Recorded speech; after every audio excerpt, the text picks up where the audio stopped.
وقد كان بالسقم دهرا طريق تقال العثار العظام. شاعر بنائیں اور نعت خواں بنائیں. عزیز طلبہ، اس کے بعد اصل مقصد کی طرف آتے ہوئے یہ جو کمپٹیشن ہے یہ انجمن اصلاح فکر، جس کے اندر ہی اپنی فکروں کی اصلاح کی جاتی ہے، ان کے اندر ہی ہے. یہاں پر آ کر ہر ایک اپنا اظہار خیال کرنا، معافی ضمیر ادا کرنا.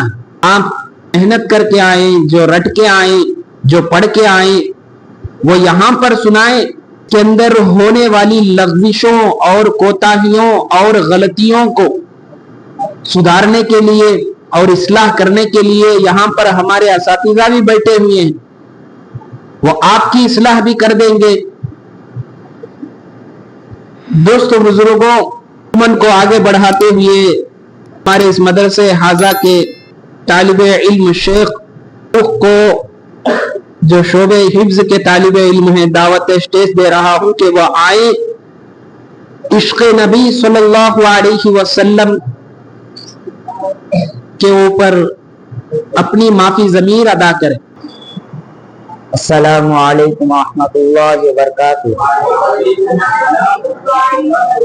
نحمده ونصلی علی رسولہ الکریم، اما بعد فاعوذ باللہ من الشیطان الرجیم، بسم اللہ الرحمن الرحیم. قل ان کنتم تحبون اللہ فاتبعونی، وقال النبی صلی اللہ علیہ وسلم من احبنی کان معی فی الجنہ، او کما قال علیہ الصلاۃ والسلام.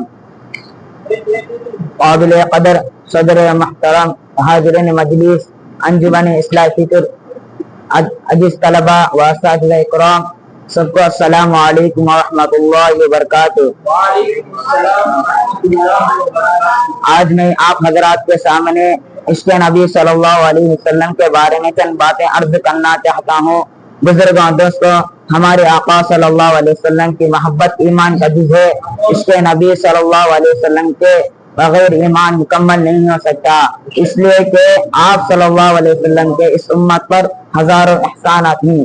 قیامت تک کوئی انسان آپ صلی اللہ علیہ وسلم کے احسانات کا بدلہ ادا نہیں کر سکتا.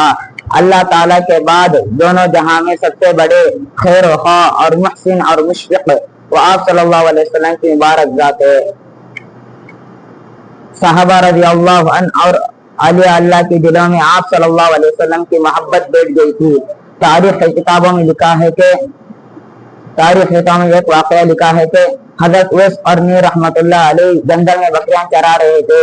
آپ صلی اللہ علیہ وسلم کے زخمی ہونے اور دندان مبارک شہید ہونے کی اطلاع چاروں طرف پھیل گئی تھی. جب حضرت اویس قرنی رحمۃ اللہ علیہ کو خبر پہنچی تو انہوں نے بے قرار ہوئے اور سوچنے لگے کہ سرکار مدینہ صلی اللہ علیہ وسلم کے دندان مبارک نہ رہے اور ہمارے منہ میں جان رہے، یہ کیسے مناسب ہو سکتا. چنانچہ پتھر لیے، مار مار کر اپنے دو دانت توڑ لیے. پھر سوچا کہ پتہ نہیں میرے آقا صلی اللہ علیہ وسلم کے دہن مبارک میں کیسے دانت شہید ہوئے ہیں.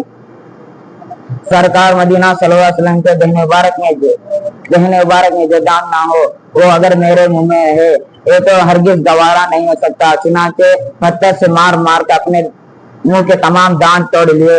بزرگوں، دوستوں، اندازہ لگائے کہ ان کے دلوں میں آپ صلی اللہ علیہ وسلم کی کتنی محبت کی ہوگی. آپ صلی اللہ علیہ وسلم کے ہزاروں واقعات سیرت کی کتاب محفوظ ہیں. لہذا نبی صلی اللہ علیہ وسلم کی محبت سے یہ چاہا جا رہا ہے امت کے ہر پردے کے اندر آپ صلی اللہ علیہ وسلم کی نبی اچھی محبت، سچی محبت آ جائے، ہر امت اتباع کرنے والا بن جائے. اس لیے فرمایا نبی صلی اللہ علیہ وسلم پر محبت کرنا ہے تو آپ صلی اللہ علیہ وسلم کی سنتوں پر عمل کرنا ضروری ہے. کھانے پینے میں اور چلنے پھرنے، اٹھنے بیٹھنے میں اور شادی بیاہ میں، غرض خوشی اور غم زندگی کے ہر عمل میں آپ صلی اللہ علیہ وسلم کے عمل کرنا ضروری ہے، سنتوں پر عمل کرنا ضروری ہے. اور آپ صلی اللہ علیہ وسلم پر روز صبح شام درود شریف پڑھنا ہے. بس اللہ تعالیٰ سے بسیار خوب بہترین انداز میں موصوف نے ہمارے سامنے عشق نبی صلی اللہ علیہ وسلم کے متعلق ایک اہم واقعہ ہم کو سنا رہے تھے. دیکھیے حضور صلی اللہ علیہ وسلم پر عشق یعنی محبت ایمان کا جز ہے.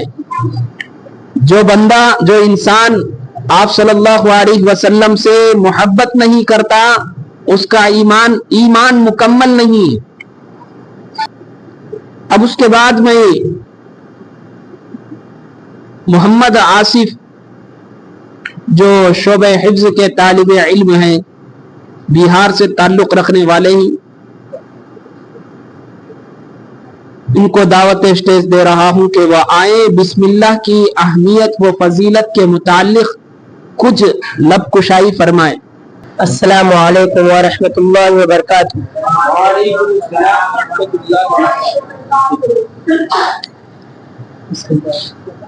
نحمده ونصلي على رسوله الكريم اما بعد فاعوذ بالله من الشيطان الرجيم بسم الله الرحمن الرحيم انه من سليمان وانه بسم الله الرحمن الرحيم وقال النبي صلى الله عليه وسلم من لم يبدأ بحمد الله فهو اخطأ او كما قال عليه الصلاة والسلام. قابل قدر صدر انجمن اصلاح فکر وحاضرین مجلس عزیز طلبہ، السلام علیکم ورحمۃ اللہ وبرکاتہ. آج میں آپ حضرات کے سامنے بسم اللہ کی فضیلت کے متعلق چند باتیں عرض کرنا چاہتا ہوں. بزرگوں اور دوستوں، اللہ کی ذات بہت بڑی ہے، اس کا نام بھی بہت بڑا ہے. آج تک جو کچھ ہوا اسی سے ہوا ہے، جو کچھ ہو رہا ہے اسی سے ہو رہا ہے، اور ہمیشہ جو کچھ ہوگا اسی ایک اللہ کی ذات سے ہوگا. اسی لیے اس دنیا میں رہتے ہوئے جو کام بھی شروع کیا جائے ضروری ہے کہ سب سے پہلے بسم اللہ پڑھے، اللہ کا نام لیا جائے. ایک حدیث میں آتا ہے کہ حضرت جابر رضی اللہ تعالی عنہ فرماتے ہیں کہ جب بسم اللہ الرحمن الرحیم نازل ہوئی تو بادل مشرق کی طرف چھٹ گئے، ہوائیں ساکت ہو گئی، سمندر کے موجے رک گئے، جانوروں نے کان لگا لیے، شیطان کے اوپر آسمان کے شعلے گرے، اور اللہ تعالیٰ اپنے عزت و جلال کی قسم کھا کر فرمایا جس چیز پر میرا نام لیا جائے گا ضرور اس میں برکت ہوگی. بزرگوں اور دوستوں، ہماری اور آپ کی اماں جان حضرت عائشہ رضی اللہ تعالی عنہ فرماتی ہیں کہ آپ صلی اللہ علیہ وسلم 6 افراد کے ساتھ کھانا کھا رہے تھے. اتنے میں ایک دیہاتی اس کھانے کو صرف 2 لقمے میں کھا گیا. آپ صلی اللہ علیہ وسلم نے فرمایا یاد رکھو اگر یہ شخص بسم اللہ پڑھتا تو یہ کھانا سب کے لیے کافی ہو جاتا، لہذا جب تم میں سے کوئی کھانا کھائے تو بسم اللہ پڑھے، شروع میں بھول جائے تو بسم اللہ اولہ و آخرہ پڑھے. بزرگان محترم، بسم اللہ میں قوت ہے کہ دنیا کی بڑی سے بڑی طاقت بھی اس کے پڑھنے والے کو نقصان نہیں پہنچا سکتی. ایک روایت میں آیا ہے کہ حضرت خالد بن ولید رضی اللہ تعالی عنہ کے سامنے دشمنوں نے اسلام کے حق ہونے کی علامت اور نشانی پوچھا اگر تم کوئی علامت بتا دو تو ہم مسلمان ہو جائیں گے. حضرت خالد بن ولید رضی اللہ تعالی عنہ فرمائے تم میرے پاس زہر لاؤ. چنانچہ ایک پیالہ میں زہر لایا گیا. حضرت آپ رضی اللہ تعالی عنہ نے زہر بسم اللہ الرحمن الرحیم پڑھ کر پی لیا. زہر کا ذرہ برابر بھی اثر نہ ہوا، صحیح سلامت کھڑے رہے، اور دشمن حیران ہو گئے اور کہنے لگے دین اسلام حق ہے. سارے کے سب کے سب دین اسلام قبول کر لیے. بزرگوں اور دوستوں، غور کرنے کی بات ہے کہ بسم اللہ پڑھ کر بسم اللہ میں کتنی بڑی طاقت ہے. بس اللہ تعالیٰ سے دعا ہے کہ آپ اور مجھے اور آپ کو سننے اور کہنے سے زیادہ عمل کرنے کی توفیق عطا فرمائے. آمین وآخر دعوانا الحمدللہ رب العالمین. ماشاءاللہ موصوف نے بہترین انداز میں بسم اللہ الرحمن الرحیم کے متعلق کچھ باتیں سنا رہے تھے. عزیز طلبہ، اساتذہ اکرام، بسم اللہ الرحمن الرحیم۔ اللہ کے حبیب حضرت محمد الرسول اللہ صلی اللہ علیہ وسلم پر قرآن نازل ہونے سے پہلے اللہ تبارک و تعالیٰ نے بسم اللہ الرحمن الرحیم کو نازل فرمایا۔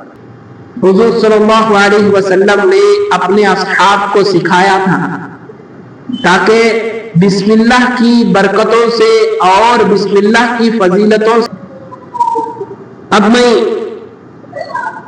مدرسہ حاضہ کے طالب علم سید ارمان الہی کو دعوت اسٹیج دے رہا ہوں کہ وہ آئے حضور صلی اللہ علیہ وسلم کی کچھ سیرت یعنی فضائل درود شریف کے متعلق۔ السلام علیکم ورحمۃ اللہ وبرکاتہ۔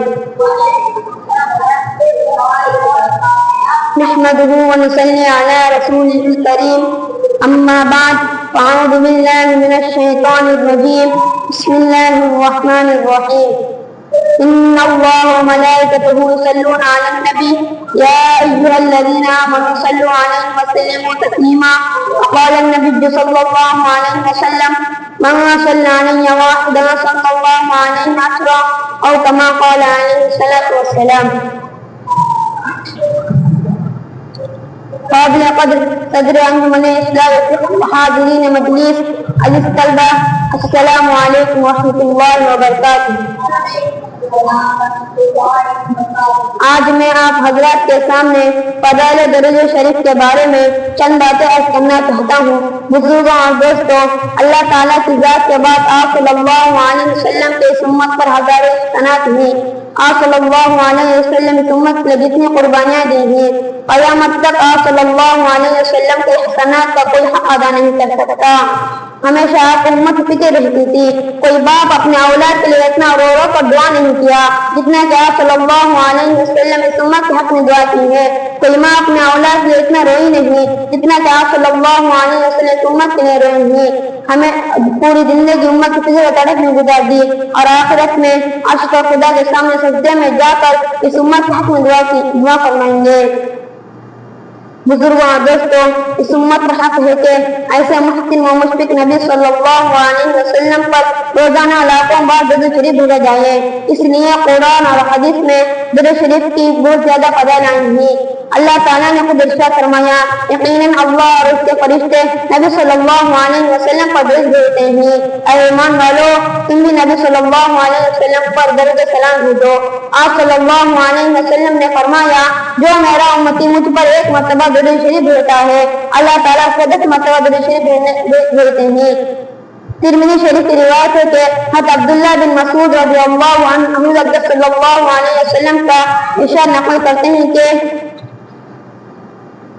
قیامت کے دن مجھ سے سب لوگوں سے زیادہ وہ شخص قریب ہوگا جو مجھ پر زیادہ سے زیادہ درود شریف پڑھنے والا ہوگا۔ خصوصاً جمعے کے دن درود شریف پڑھنے کی بہت زیادہ فضائل آئیں گے۔ ایک روایت میں آیا ہے کہ جمعے کے دن عصر نماز کے بعد اللہم صلی علی محمد النبی الامی وعلی آلہ وسلم تسلیما پڑھے گا، اللہ تعالیٰ اس کے اختصاص انہیں معاف فرمائیں گے۔ درود شریف سرکار کی محبت کی علامت ہے، درود شریف سرکار کی عظمت کی دلیل ہے، درود شریف سرکار کی عقیدت کی نشانی ہے، درود شریف سرکار کی اطاعت کا ثبوت ہے، درود شریف سرکار کی شفاعت کی امید ہے۔ درود شریف پڑھنے کی بہت زیادہ فضائل آئیں گی۔ اللہ تعالیٰ کی دعا فرمائے کہ اللہ تعالیٰ ہم تمام کو اور ساری امت کو نبی صلی اللہ علیہ وسلم پر زیادہ سے زیادہ درود شریف پڑھنے کی توفیق عطا فرمائے۔ آمین وآخر دعوانا الحمدللہ رب العالمین۔ ماشاءاللہ، موصوف نے بہترین انداز میں